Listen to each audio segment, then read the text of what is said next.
प्रवीण दरेकर बोलतायत, थेट जाऊया।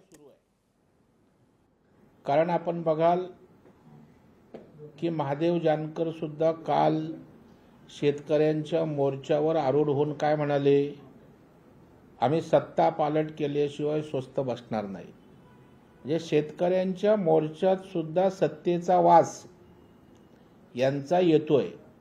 त्याच्यामुळे सत्तेसाठी त्यांची जी तळमळ मळमळ आहे ती आता मोर्चाच्या माध्यमातून काढताना दिसतायत।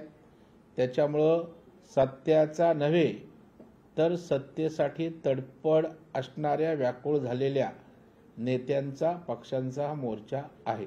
विधानसभा निवडणुकीत जी मतचोरी झाली ती आता लोकांना कळायला हवी, यासाठी आम्ही सगळे आता एकत्र आलेलो आहोत असं म्हणणं आहे।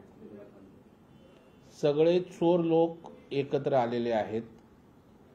त्यामुळे मतांची चोरी यांनी कशा कशा पद्धतीने केलेली आहे तीही आम्ही आता यथावकाश आपल्या समोर त्या ठिकाणी आणू। म्हणजे यांचे जे नेते निवडून आलेत किंवा निवडणुका लढवल्यात त्यांनी कशा प्रकारे चोऱ्या केल्या हे सुद्धा आम्ही त्यांना जशास तसं उत्तर देऊन दाखवणार आहोत।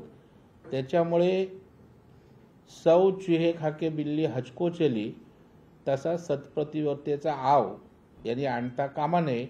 जरा आपली राजकीय कारकीर्द पार्श्वभूमी जरा वळून त्यांनी पाहावी। ठाकरे बंधू या मोर्चाला आपण जर पाहिलं बीजेपी सगळी मोहीम आहे ती ठाकरे बंधू दोघे जण हाताळताना पाहायला मिळत आहेत। याचमुळे एक आहे ते हर्षवर्धन सपकाळ काँग्रेसचे प्रदेश अध्यक्ष आहेत, ते वारंवार अनुपस्थित राहताना पाहायला मिळतात, ते बऱ्याच वेळा उपस्थित राहतच नाहीये। मग काँग्रेस थोडीशी लांब राहण्याचा प्रयत्न करते त्यापासून, कारण दोन बंधू एकत्र येतात। नाही, यांचं कसं आहे, तुझं माझं जमेना आणि तुझ्या वाचून करमेना अशी।